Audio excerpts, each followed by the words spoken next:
अभी कुछ दिन पहले ही मेरे जैसे बेवकूफ़ यूट्यूब के ऊपर बैठ के दलजीत दोसांझ को क्रिटिसाइज़ कर रहे थे कि यार अभी अभी इंडिया और पाकिस्तान के बीच में इतना बड़ा कॉन्फ्लिक्ट हुआ है, तो तुम्हें क्या ज़रूरत है एक पाकिस्तानी एक्टर को हायर करने की अपनी मूवी के अंदर। या अगर चलो तुमने हायर नहीं किया, चलो ये तो बेवकूफ़ों वाला आर्ग्यूमेंट है, किसे नहीं पता यार दलजीत की मूवी आ रही है, उसमें इस लेवल का डिसीजन कि किसी पाकिस्तानी एक्टर को आप हायर कर सकते हो नहीं हायर कर सकते। Come on, let's be honest. लोग कह रहे हैं कि यार ये तो डायरेक्टर का डिसीजन होता है। अच्छा, हम काके हैं, हम चूसनी से दूध पीते हैं। चलो छोड़ो, तो हम उसे क्रिटिसाइज़ कर रहे थे कि बेसिकली यार भाई क्या कर रहा है, राइट।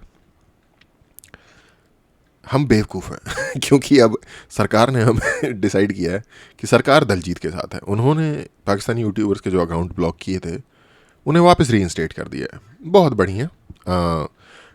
इनफैक्ट मैं तो जब उन्होंने ये डिसीजन लिया था ब्लॉक करने का, तो कुछ यूट्यूबर्स के बारे में मेरा ये कहना था कि यार ठीक है आपने ब्लॉक किया है, लेकिन आपको शायद थोड़ी सी लाइक बाइफरकेट करना चाहिए उन लोगों के बीच में जो कंटेंट ढंग का बनाते हैं और उनके बीच में जो प्रोपेगेंडा या फिर गार्बेज पुश करते हैं। एनीवे, सरकार ने सबको ही दे दिया, खुला खेल चलेगा अब इधर, ठीक है। तो उसके ऊपर एक वीडियो है एक ही टीके वालों की, तो वो वीडियो देखते हैं। ये गाना तो सुना ही होगा।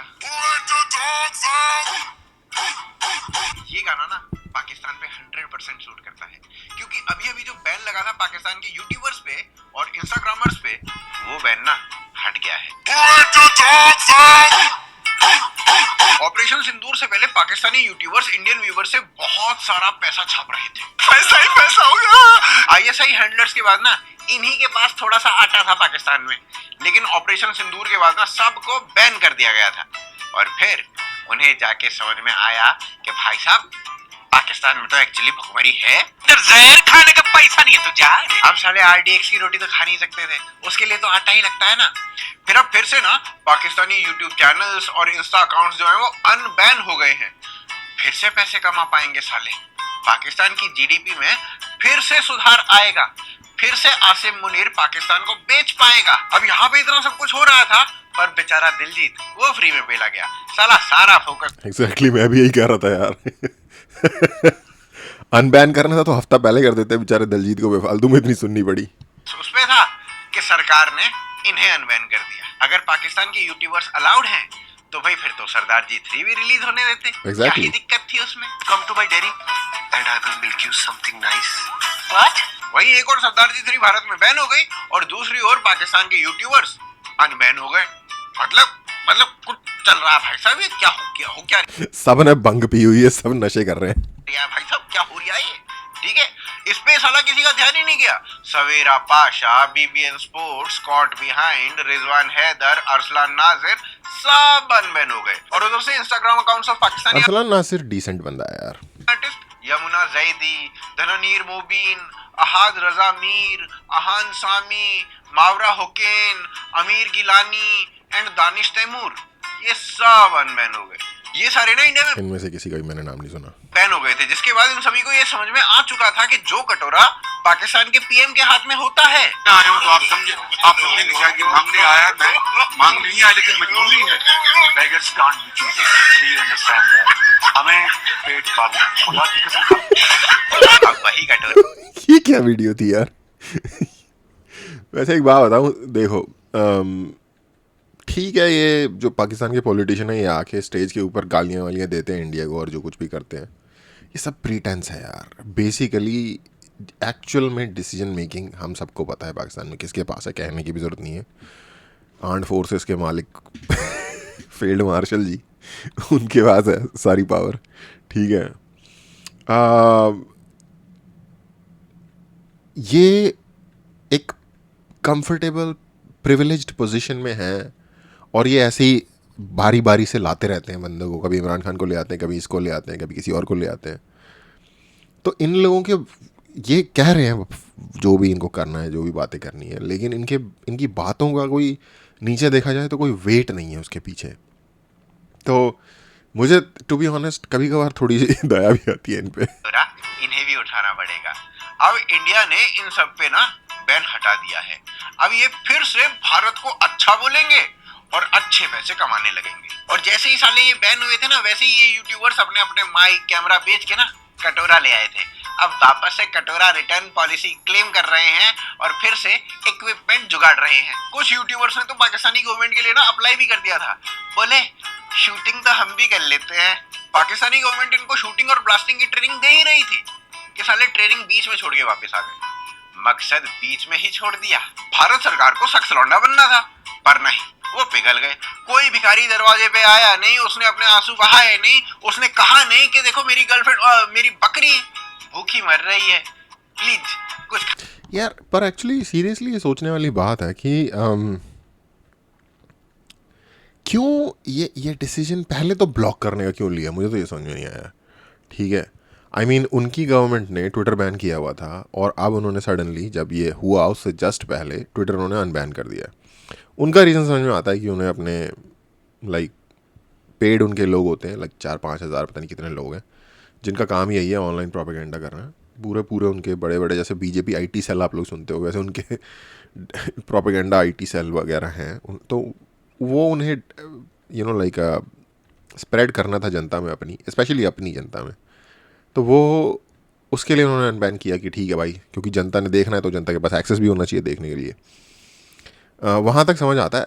इंडिया वालों का बैन करना कि उनकी बात यहाँ ना क्यों, मतलब यहाँ ना देख पाएँ, आई डोंट थिंक ये बेस्ट स्ट्रेटजी होती है किसी भी जगह पे। लेकिन जब आपने एक बार बैन कर दिया है तब बैन हटाने का मतलब मुझे समझ में नहीं आ रहा।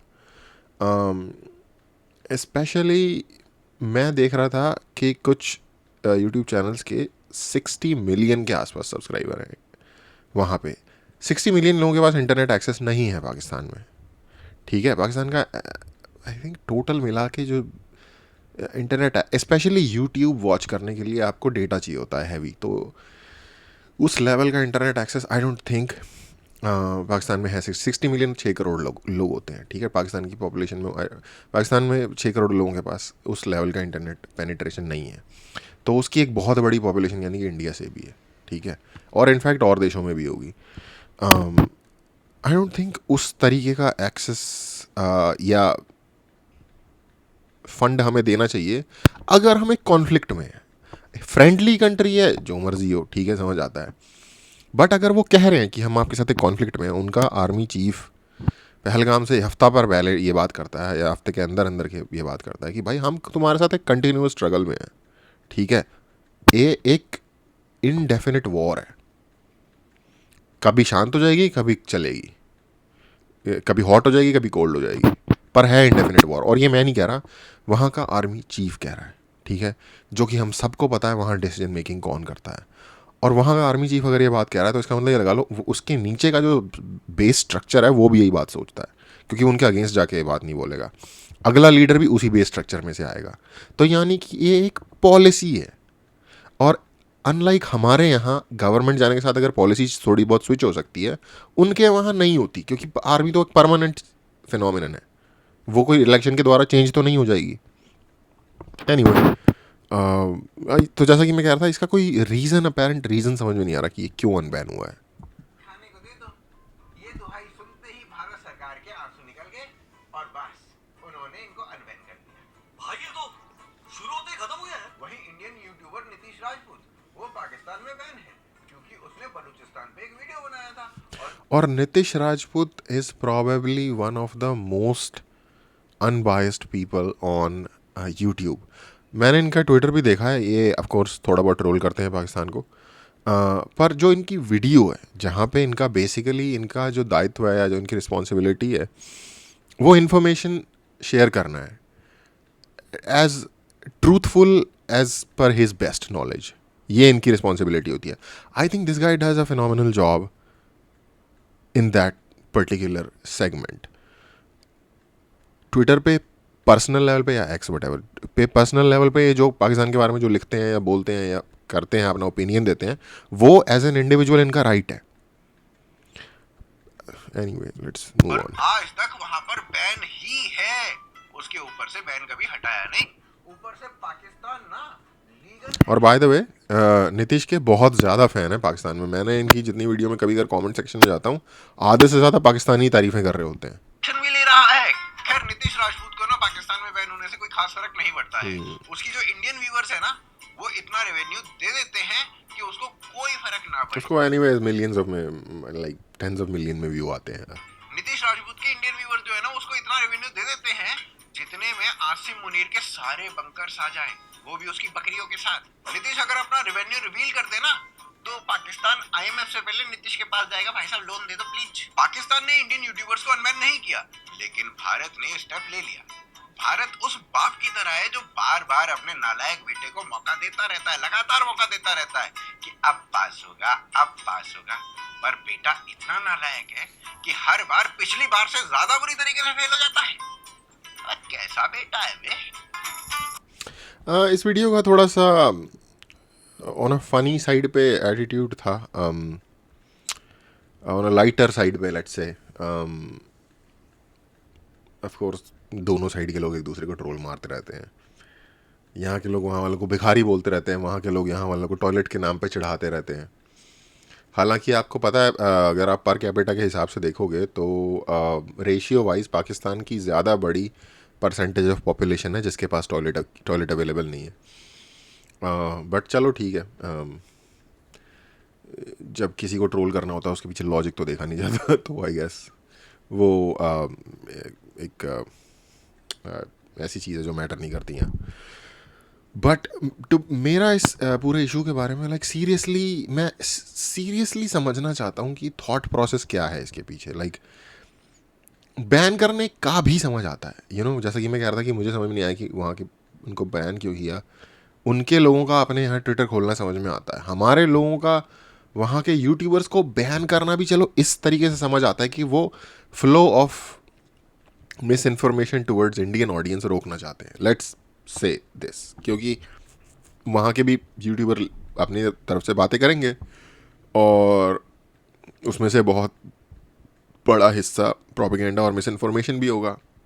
यहाँ की गवर्नमेंट चाहती है कि ठीक है भाई, हमारे भोले लोग उस प्रोपेगेंडा का शिकार ना हो जाए। आई एम सॉरी, पता नहीं क्या हो रहा है आज। तो हमारे भोले लोग वहाँ की के प्रोपेगेंडा का शिकार ना हो जाए, वो तक लॉजिक थोड़ा सा समझ में आता है। I don't fully agree with it, but चलो वो एक डिफरेंट चीज़ है। अनबैन करने का क्या रीज़न है? अब ऐसा क्या हुआ? क्योंकि ऐसी कोई ब्रेक थ्रू भी नहीं हुआ कि उन्होंने कुछ कह दिया हो कि हम ये करेंगे या वो करेंगे। यस, तो ऑन अ सीरियस नोट की मतलब ये क्या, इसके पीछे क्या रीज़न है? I am really curious to no.